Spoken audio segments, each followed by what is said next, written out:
जैसे उन्होंने अनेक अनेक भाव लेकर के अनेक तरह से पुरुषार्थ करके और सिद्ध शुद्ध दशा पाई, उस तरह से हम भी पा सकते हैं। एक समय था जब महावीर स्वामी का जीव भी पुरुरवा की पर्याय में था। उस भील का नाम था पुरुरवा।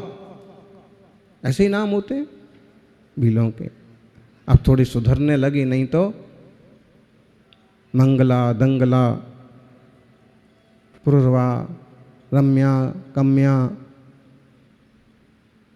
बड़ू, बच्चू, कड़ू। योग संयोग देखिए, निकले थे शिकार पर, लेकिन खुद निकले थे पाप करने, और वहां सागर सेन मुनिराज का सानिध्य क्या मिल गया, जीवन बदल गया। भोर हुआ, धनुष बाण उठाया, जंगल की तरफ चले। कालिका नाम की पत्नी साथ में चल दी। निशाना साधने ही वाले थे कि पत्नी ने रुका, कुछ नया है, कुछ अद्भुत है, ठहरो। देखा तो मुनिराज। उस समय इस जीव को पता भी नहीं है कि हिंसा पाप है। मुनिराज समझाते हैं तो भी पूरी तरह से हिंसा छोड़ने को तैयार नहीं हो पाता है। परिस्थितियां वैसी हैं। यानी ऐसे क्षुद्र पर्याय पाकर के जीव ने ऑलरेडी खूब पाप किए हैं। सौभाग्य से श्रावक का परिवार मिला है, जिन धर्म मिला है, कभी भी किसी तरह से जीवन में हिंसा और हिंसाजन्य पदार्थों को प्रश्रय नहीं देना। किसी धोखे में मत आ जाना कि दोस्तों के लिए थोड़ा सा नॉनवेज खिलाना ज़रूरी है, कि इतनी बड़ी शादी में शराब तो होना चाहिए, इतना बड़ा घर का इकलौता कार्यक्रम हो रहा है, आलू बड़े तो होना चाहिए, प्याज तो जरूरी है। ध्यान रखना, खाने वाले खाएंगे, मजे उड़ाएंगे, वो उनका कर्म भोगेंगे, लिए उससे सवाया करवाने वाले भोगेंगे। इसलिए किसी भी तरह से मांस, शराब, नशे को प्रोत्साहित नहीं करना, यहां तक कि जमी कंद को भी प्रोत्साहित नहीं करना। एक जगह पंच कल्याणक में शिकायत आई कि बोले वहाँ स्वाद बनाने के लिए, स्वाद बढ़ाने के लिए लहसुन का मसाला डाला जा रहा है। हमने जिम्मेदार लोगों से बात की। उन्होंने कहा कि हम लोगों ने सारी लिस्ट अच्छे से चेक करके ही अच्छा से अच्छा और जिन शासन के अनुकूल ही करवाने की कोशिश की। फिर भी महाराज जी हम लोग देखते हैं कि कहाँ फॉल्ट है, क्या गलती है, और फिर कुछ कहीं लापरवाही या चालाकी थी तो उसको दुरुस्त किया गया कि ऐसा नहीं चल रहा है। यहाँ जो है सो बिल्कुल शुद्ध होना चाहिए, व्यवस्थित होना चाहिए। स्वाद कम हो, लेकिन ऐसा स्वाद ना हो कि दुर्गति का पात्र बना दे। बाजार के स्वाद में इस तरह के रसायन होते हैं कि जीव को आदत पड़ जाती वही चाटने की, लेकिन जीव के वशीभूत होकर के जीवन बर्बाद हो जाते हैं। सौभाग्यशालियों, बिना यत्न के मोक्ष नहीं होता है, तब करना पड़ता है। उस पर्याय में उस जीव ने भी स्वीकार किया, ठीक है गुरुदेव, आप कहते हो तो मैं तो पूरा तो नहीं छोड़ सकता, तो कौए का मांस तो छोड़ सकते हो। उसने कहा कौए को खाने की कोई जरूरत नहीं पड़ती, ये हो सकता। इतना सा नियम ले करके बाद में ऐसा संयोग बना कि उसने सब कुछ त्याग कर दिया। कहानी तो मालूम है ना, बीमारियों के ऐसे ही इलाज होते थे पहले कि बोले अगर आप कौए का शोरवा खा लोगे तो आपकी अमुक तरह की बीमारी ठीक हो जाएगी। उसने कहा ना, जिंदगी में एक ही तो नियम लिया है, तपस्वी से मर जाऊंगा, लेकिन नियम और दवाइयों से जिंदा रहे आए इसकी कौन सी गारंटी है। नियम पर दृढ़ रहने से वह सिंह, वो जो देव था ना, भील था, वो देव बन गया। देव की पर्याय के बाद भरत का पुत्र मरीचि बना। फिर देखिए मरीचि की पर्याय में भी पता नहीं क्या क्या सूझा और किस किस तरह से उसने अपने अलग अलग तरह के मत संप्रदाय चलाए, पारिव्राजक मत चलाया। आजीवक मत चलाया, यहां तक कि बोले मोक्ष नाम की कोई चीज नहीं है, खाओ पियो मस्त रहो। बिना यत्न के यदि मोक्ष हो जाए तो ज्ञानी बताओ, दुनिया भर में इतने तरह की तपस्वी और साधु पाए जा रहे हैं, वो काहे के लिए? मजे की बात तो यह है कि वो तपस्या भी कर रहे हैं और कह भी रहे हैं कि मोक्ष नाम की कोई चीज़ नहीं।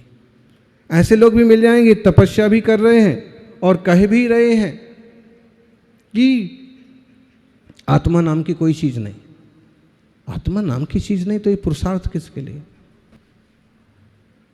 तपस्या भी कर रहे हैं और कह रहे हैं कि पंचभूत से रचना हुई है आत्मा की, शरीर मिटेगा तो आत्मा भी मिट जाएगी, तो फिर ये सब परिश्रम काहे के लिए?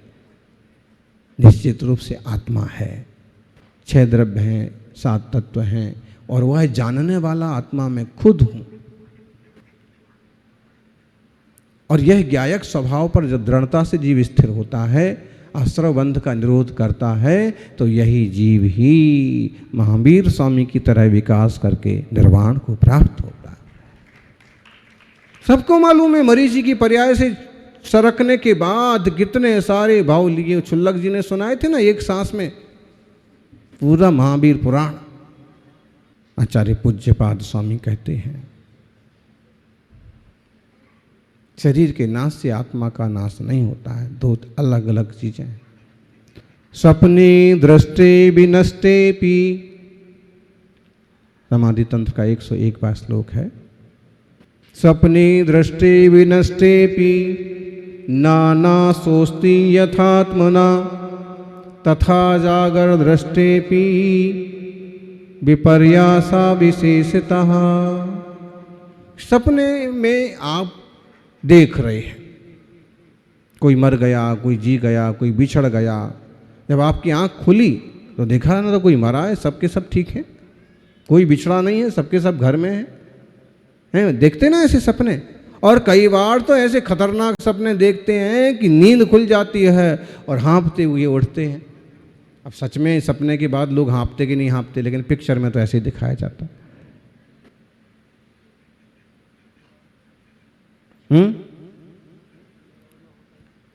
डरावना सपना होता है तो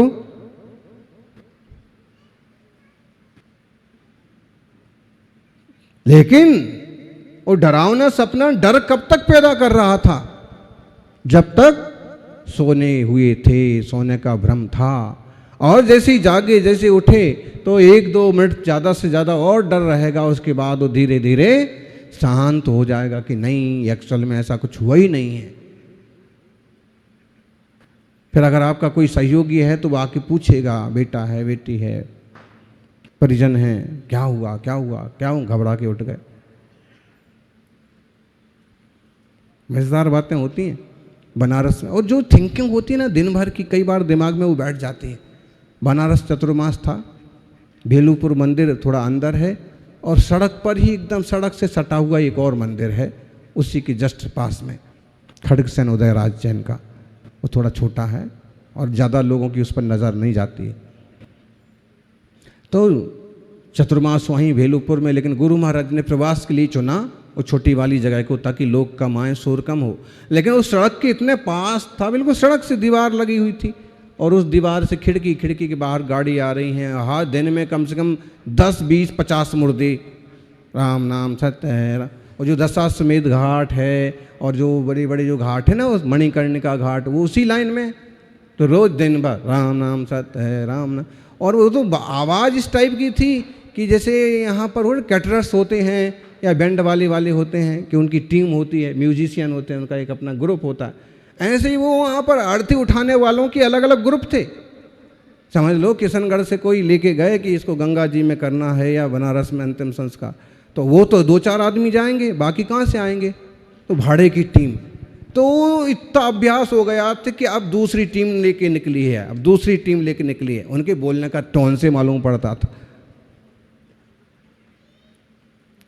तो क्या हुआ, एक महाराज थे, नाम तो पता है, बोलूंगा नहीं। तो एक दिन अचानक 1 बजे रात को और उठ करके घबरा करके रोने लगे।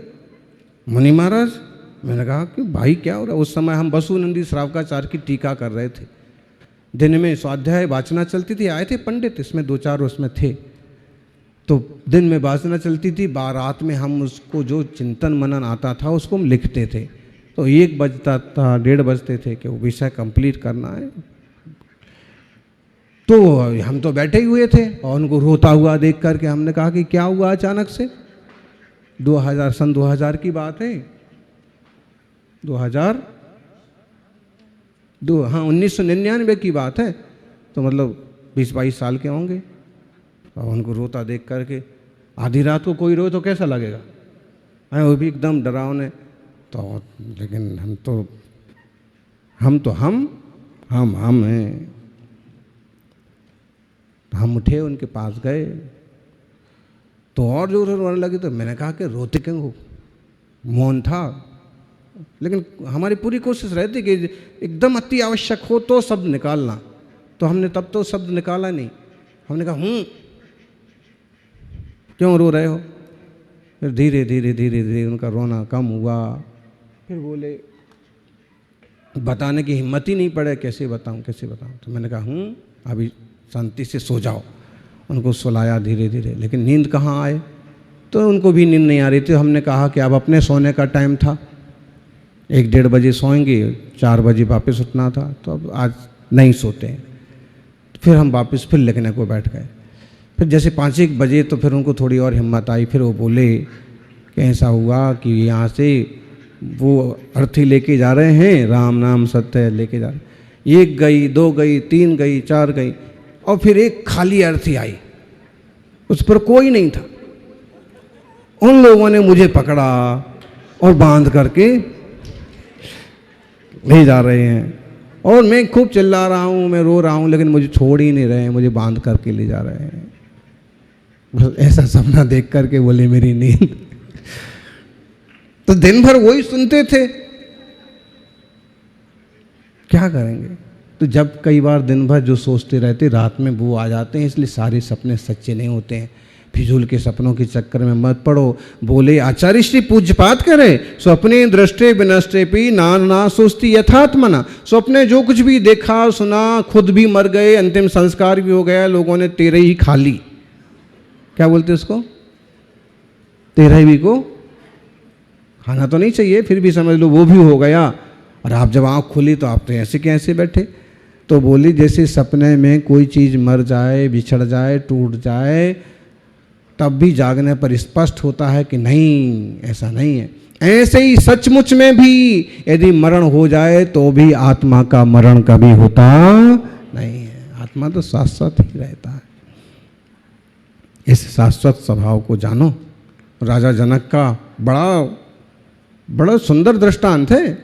राजा जनक सभा में बैठे हैं और रात में आए हुए सपने को स्मरण करके पूछ रहे हैं, ये सच्चा कि वो सच्चा? बताओ जी। सिंहासन पर बैठे हैं और सभा लगी हुई है पूरी। विनोद जी बताओ, ये सच्चा कि वो सच्चा? अब आए सभासद और ये सच्चा वो सच्चा क्या होता है? ये सच्चा वो सच्चा, ये सच्चा वो सच्चा। एक बुद्धिमान मंत्री आए, उनके सामने भी राजा ने कहा ये सच्चा कि वो सच्चा? बुद्धिमान थे, बुजुर्ग थे, तुरंत ध्यान लगाया कि जरूर कोई ना कोई बात हुई है, शायद कोई सपना देख लिया। तो उन्होंने कहा कि ना ये सच्चा ना वो सच्चा, ये खुली आंखों का सपना, वो बंद आंखों का सपना, ना ये अपना ना वो अपना। फिर उन्होंने कहा कि महाराज आखिर पूरी बात बताइए।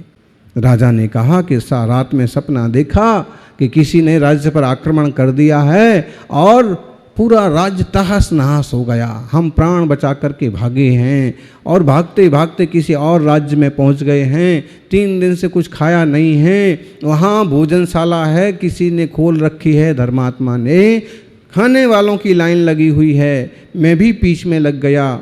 जब मैं पीछे लगा तब लेने वाले लेते गए और जब मेरा नंबर आया तब तक तो सब खत्म हो गया। मैंने हाथ जोड़ करके उस बांटने वाले को कहा कि भाई कुछ तो दे, कुछ तो दे। उसने कहा कि इसमें दाना भी नहीं बचा है।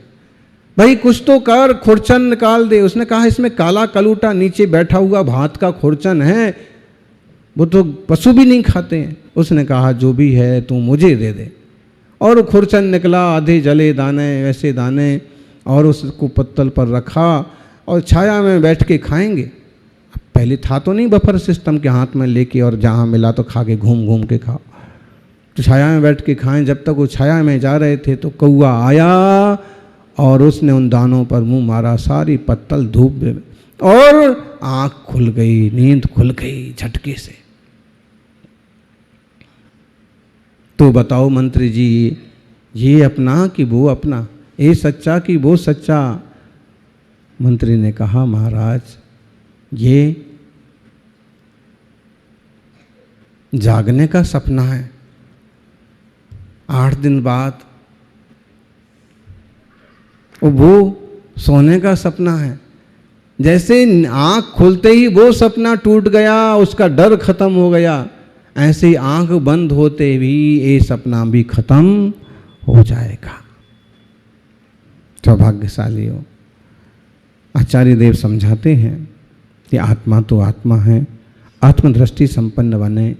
प्रभु वर्धमान ने जब तक आत्म तत्व को नहीं समझा तब तक कितने बार ब्राह्मण की पर्याय पाई, फिर साधु बने, फिर ऋषि बने, फिर एक दंडी बने, फिर द्विदंडी बने, त्रिदंडी बने, तरह तरह के रूप लिए और चलता रहा संसार में परिभ्रमण।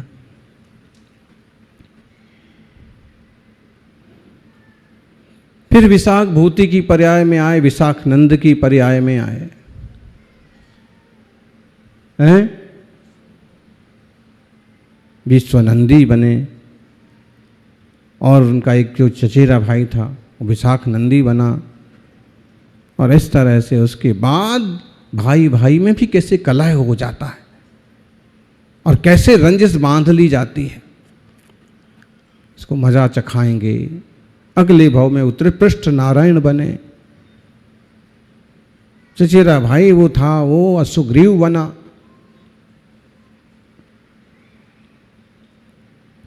संसार ऐसे ही चलता रहता है, उस पर्याय में भी नहीं संभला, और वह तो नारायण था, योग था, अधोगति का पत्र बना। उसके बाद फिर कहीं जाकर के सिंह की पर्याय में पहुंचा। सिंह की पर्याय में मुनिराजों का उपदेश मिला। ज्ञानी हमें इंसान की पर्याय में मिल रहे हैं उपदेश, हम इन मंगलमय उपदेशों को सहज शांत होने का साधन बनाएं और जीवन में स्वरूप को पहचान करके स्वरूप में ही रम जाएं, जम जाएं, तो इस आत्मा का भला होगा। जय बोलिए 24वें तीर्थंकर वर्धमान महावीर भगवान की।